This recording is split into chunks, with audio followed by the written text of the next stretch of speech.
Sociology का origin कैसे हुआ? बहुत छोटी सी कहानी है।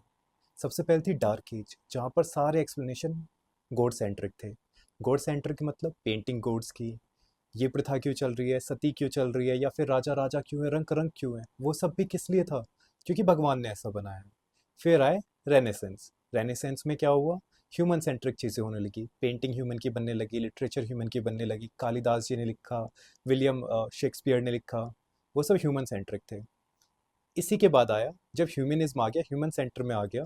पहले ह्यूमन एब्सेंट था, कोई सोच और कोई थिंकिंग नहीं थी, अब ह्यूमन सेंटर में है रेनेसेंस के बाद। फिर आया इनलाइटनमेंट। इनलाइटनमेंट में कुछ थिंकर्स आए जिन्होंने सोचा कि ये सारे ऐसी प्रथाएं चल क्यों रही है।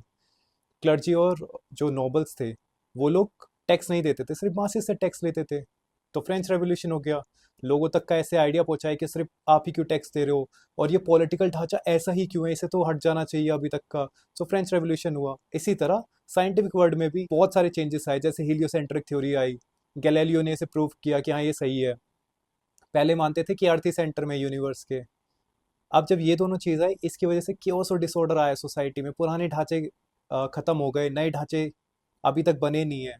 और यहीं पर इन्हीं चेंजेस को पढ़ने के लिए क्या आई? सोशियोलॉजी आई। एक नया डिसिप्लिन बोर्न हो गया, दैट इज सोशियोलॉजी।